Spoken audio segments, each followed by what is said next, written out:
Good afternoon. On behalf of the students, staff, and Board of Education, I welcome you to the commencement program for the class of 1987. At this time, it is my pleasure to introduce our speaker for this afternoon. On April 14, 1986, President Ronald Reagan received Guy Doud, a language arts teacher from Brainerd, Minnesota, in the Oval Office and presented him with the crystal apple, the traditional symbol of teaching excellence. Guy was chosen from more than 2.5 million public school teachers and became the 35th such teacher honored in the program that seeks to recognize the importance of the education profession. Since being honored, Guy has traveled extensively, speaking to a diverse group about education. He has been in the center of discussion concerning educational reform and has been called the voice from the classroom. While most discussions concern statistics, Guy stresses the human element in education. He says, "I must remember that I don't teach English, speech, or world literature, but I teach students. I teach kids. And I want to teach them in the way that I would want to be taught, in a way that would I like my 3 precious children to be taught." Please welcome our National Teacher of the Year, Mr. Guy Doud.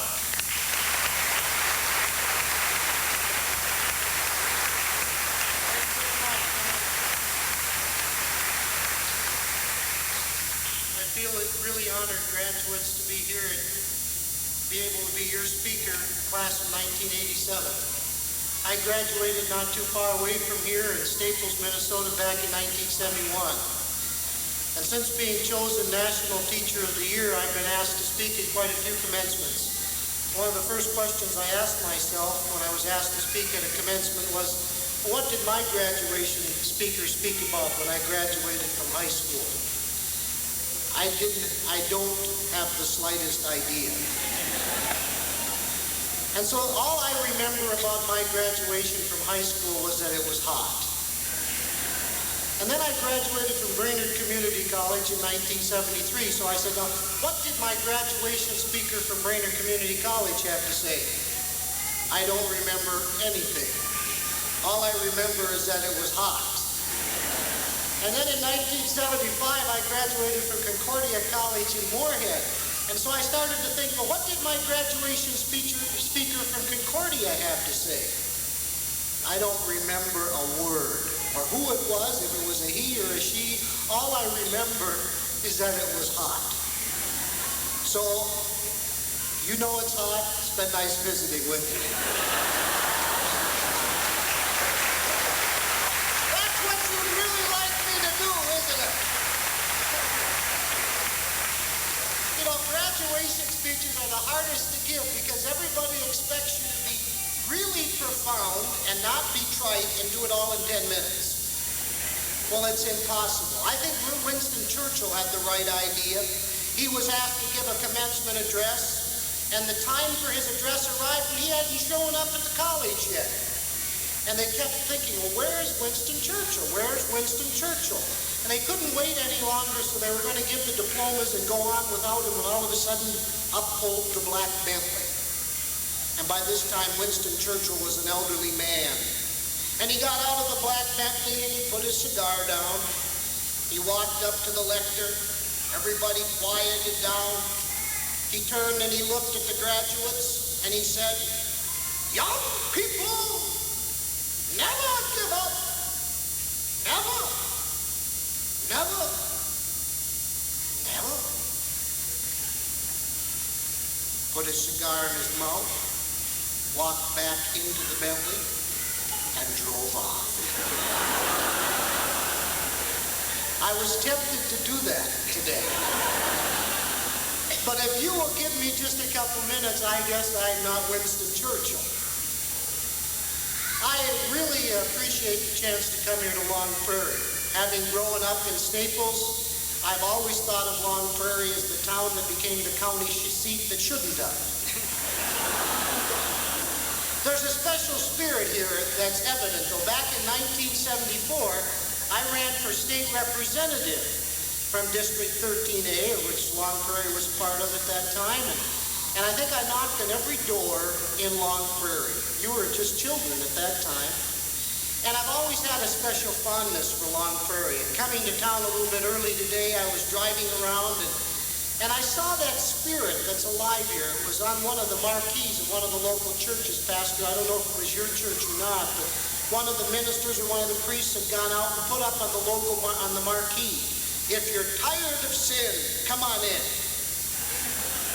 And right underneath it, someone hung a sign that said, "If you're not, phone 732.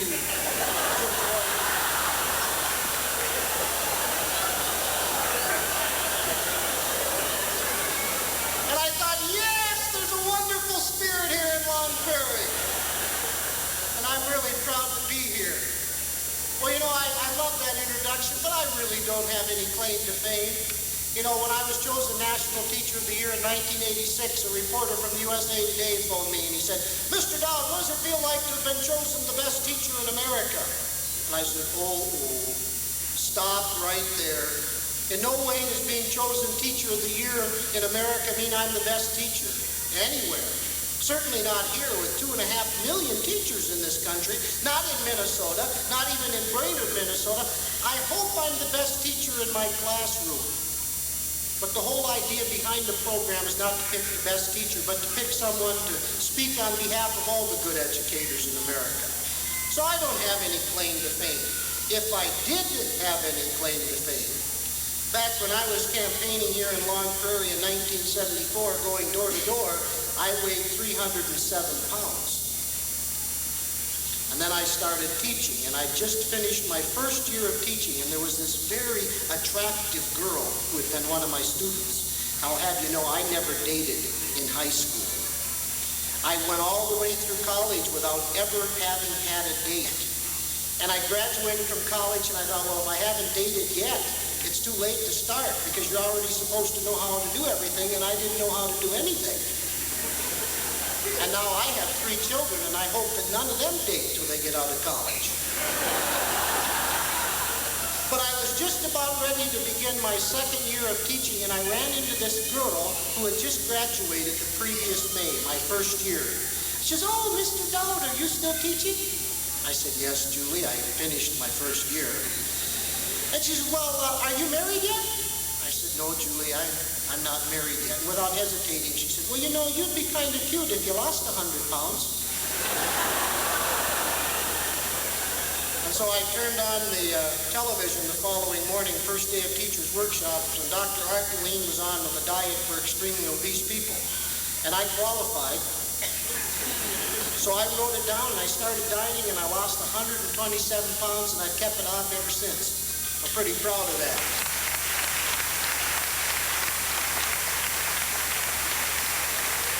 And after I lost all that weight, I noticed the girls started looking at me a little differently. Maybe because I was looking at them a little differently. And so I started dating. And to make a long story short, I went with the same girl for 3.5 years before I finally got up enough courage to ask her to marry me.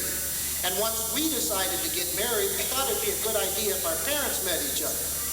Well, my dad was single. My mother had died, and her mother was single. She was divorced. So I invited my dad and her mom to my house, and I made roast beef, my famous dinner. And our parents hit it off unbelievably well. Unbelievably well. So this girl, Tammy, she and I were married in June, and our folks were married in August. Which means, if you stop and think about that for a minute, that made my father, my father-in-law, my mother-in-law, my stepmother, my wife, my stepsister, and that makes both my sons my nephews. And 8 weeks ago, my stepsister gave birth to our first niece. And it's all legitimate. Don't you question it? Although you can imagine why I was a little worried when after I'd been to the White House and met with the president, Governor Purvis came along and his wife, and my congressman came along, and my superintendent, the chairman of my school board and his wife, and oh my word, my principal, and everybody who thought they should came along. And when we came back, there was a knock on my door, and it was my principal who said, "Guy," he said, "there's a magazine that just called from Manhattan, New York, and they're sending a reporter and a photographer here to do a story on you." And of course, now you can't help but get just a little ego involved in this. I said, "From Manhattan, New York? You know, oh, Fifth Avenue? What magazines are in Manhattan, New York?" I didn't know, but I began to fantasize. I could see myself in Time magazine, written up. Newsweek, maybe, U.S. News and World. Oh, the cover of Life magazine, a picture of the teacher of the year bending over a student's desk, his arm compassionately on the student's shoulder, helping the student learn. So I couldn't take it anymore. So I said, "Well, what magazine, Mr. Hunt?" He said, "Star magazine." And I said, "Star?" I said, "I've never heard of Star." He said, "Well, you've heard of the National Enquirer, haven't you?" I began to worry. I could just see the headline in Star magazine. "Teacher of the Year, married to his sister." Either that or Teacher of the Year's diet plan. Don't laugh. A PR firm from New York did call me and asked me if I'd like to publish the teacher's diet book for obese teachers. I said, "Diet book? I don't want to do a diet book. I want to do a video."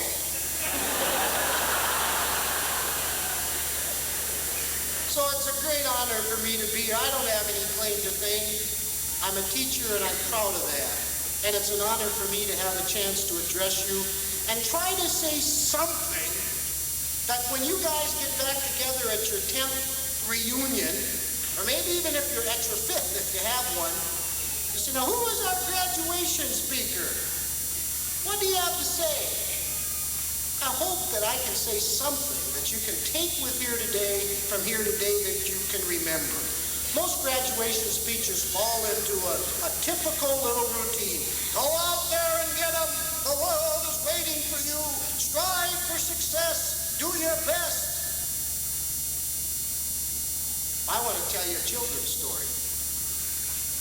A couple weeks ago, my son Seth and my son Luke, two cutest kids in the whole world, my nephews, I was going to tuck him in, and Seth said, "Read us the story before we go to bed, Dad."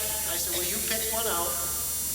And you know, if I can just interject here, he starts school next year. I can't believe he's 5 years old already.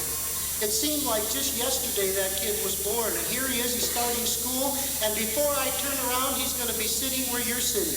And some of you are sitting here today and you're saying, "Boy, am I really graduating from high school?" And you're thinking about all the memories, all the times you were in this gym for wrestling matches and basketball games, and those field trips back in 6th grade, and all of these memories, and it hasn't really hit you yet, but one day you're going to wake up and your kids are going to be sitting in a graduation ceremony.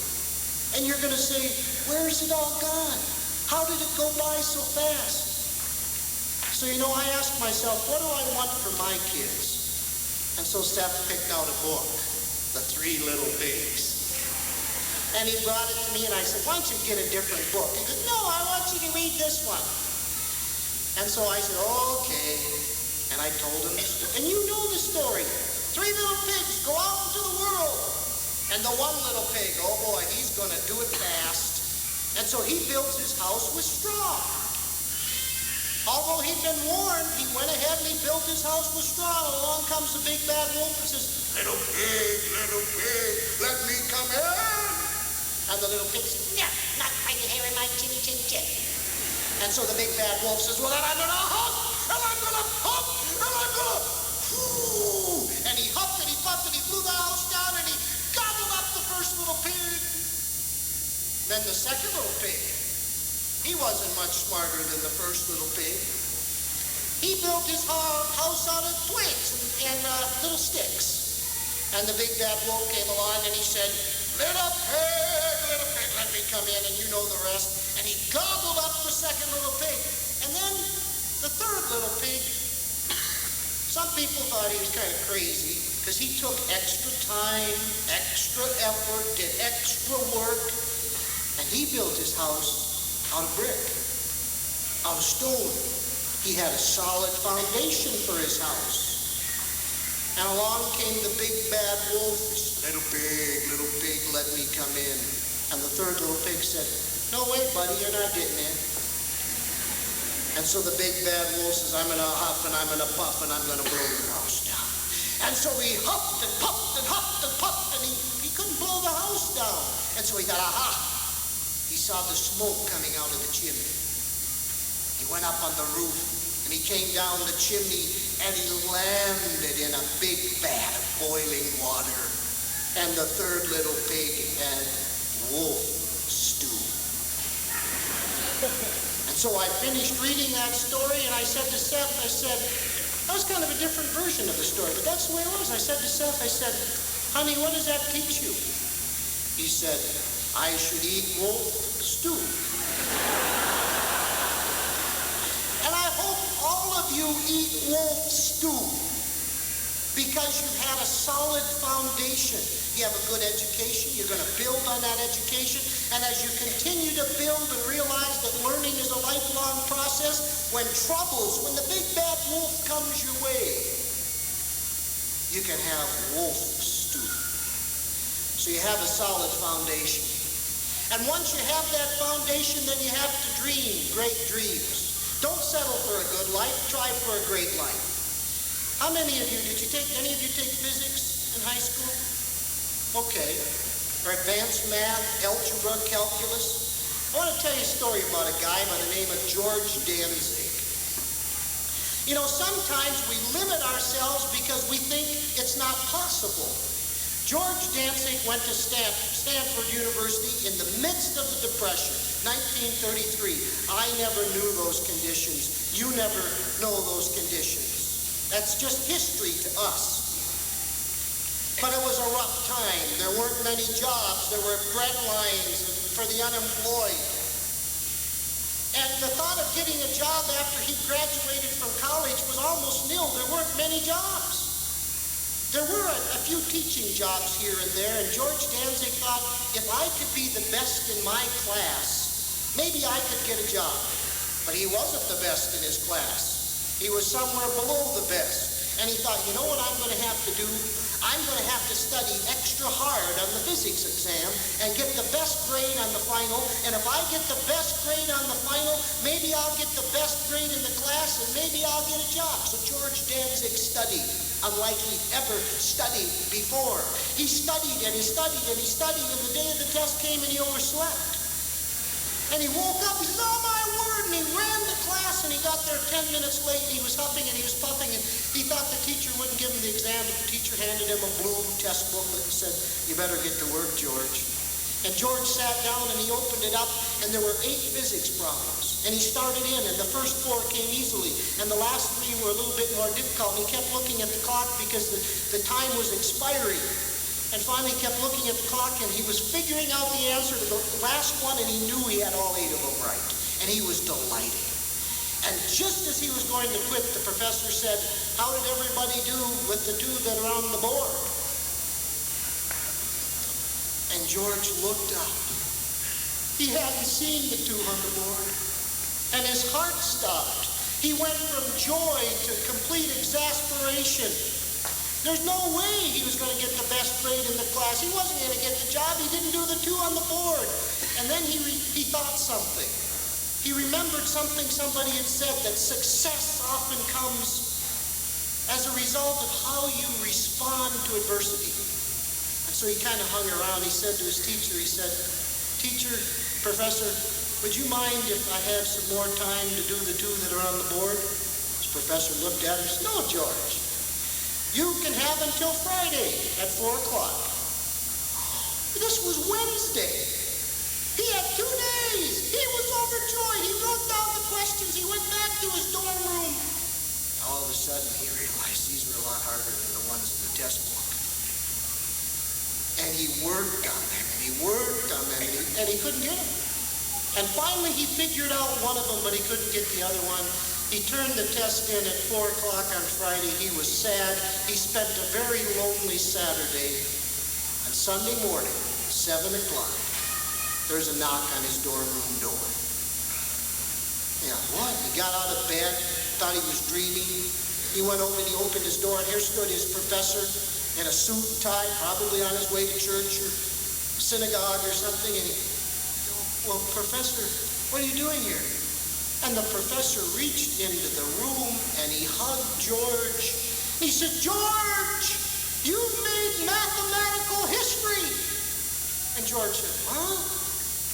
He said, I'd forgotten, George. You came to class 10 minutes late. George thought, that's why I made mathematical history? He said, George, you came to class 10 minutes late and you didn't hear what I told the class. I told them, don't worry if you can't get all 8 right. There are those there are those problems that no one has ever been able to get right, not even Einstein, and those I put on the board. And George, you got one of them right. And I talked to the dean and we're offering you an assistant professorship at Stanford for next year. George Danzig has now been a physics professor at Stanford University for over 45 years. And I heard George Danzig give a speech, and he asked this question. I wonder what would have happened if I'd shown up to class on time. You see, he would have thought of it as impossible. So dream the impossible. Have the solid foundation, dream the impossible, and then realize something very important about success. I've been kind of discouraged reading polls of what high school seniors are saying they think success is. Some 90% said they think success is having a good job, a nice house, good cars, and a good relationship with a spouse. Is that success? Once you have a nice house and a nice car and you get along with somebody, is that being successful? I'm going to tell you something. I think that when you succeed and when you think that you finally reached the point of success and you say, now I'm successful, that's when you begin to die. Because I don't think you ever truly can sit back and say, now I've reached the point in my life that I want to be at. Because when you reach that point, then you have nowhere else to go. You see, life is not a destination that you finally arrive at. It's a journey. Ships in the harbor are safe, but that's not what ships are built for. So you have to keep taking on challenges, and you have to keep on journeying, and you have to keep on a voyage up until you die. And dream those dreams, the impossible ones, and have that solid foundation. And yours will be a life that when it does come to an end, you'll be able to say, it was successful. And the most important thing that life is about, it's about relationships. It's not about ACT or SAT scores, those are fine. But life is about relationships with your family. Yesterday I spoke at Alexandria's graduation. And on the way there I stopped in Staples to water some flowers at the cemetery. The flowers and the graves of my mom and dad. My mom and dad will never see my children. They'll never know that I was chosen National Teacher of the Year. And the most important thing as I get older, I believe with all my heart, is the relationships we establish with other people and with our God. That's the most important thing. And if you want to really be happy, then live a life of service to your fellow man. Because to the degree that you help other people get what they want, you're going to get what you want. One last word, and this in the form of a song. And I don't want you to laugh at me. If you were in my class at the end of 12 weeks, I'd come in and I'd say, hey, you know, we shared a lot of things together this week, or this trimester. And I'm never going to see some of you again. And when you go up there to graduate and get your diploma, I'm going to be sitting there and you're going to be taking a part of me with you. And I'll always be interested in you. I'll read your name someday when you're getting married. Hopefully I won't read it in the county court section. And I'll always be interested in you. So I want to leave you with my wish for your life. And this is my wish for your life. It's a song called Forever Young. And hey, I realize I'm not Bruce Springsteen or David Lee Roth, Bono. Although Bon Jovi called up the other day and asked, you know, they're interested in having me join their group. This is my wish for you. It's a song called Forever Young. I hope you stay forever young. And it's by a guy by the name of, back from my generation, Blowing in the Wind, Bob Dylan. And this is my wish for you.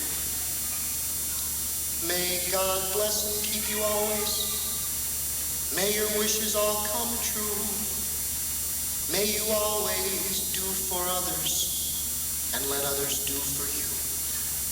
May you build a ladder to the stars and climb on every rung. May you stay forever young. Forever young.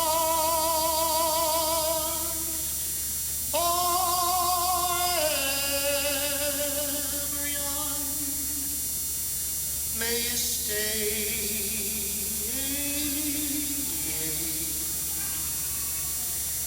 forever young. May your hands always be busy. May your feet always be swift. May you have that firm foundation when the winds of change shift. May your heart always be joyful. May your song always be sung. May you stay forever young. Forever young.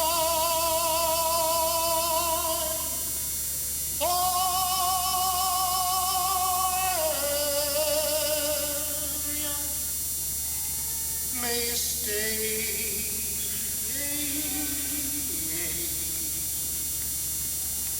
forever young. I cried too. May you grow up to be righteous. May you grow up to be true.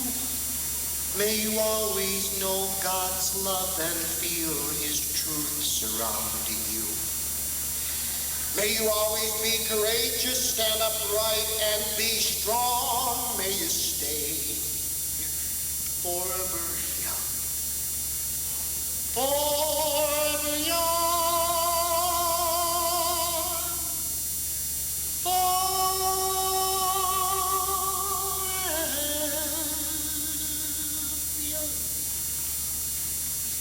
May you stay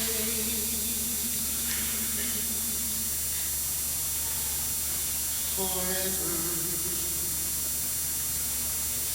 young. God bless you.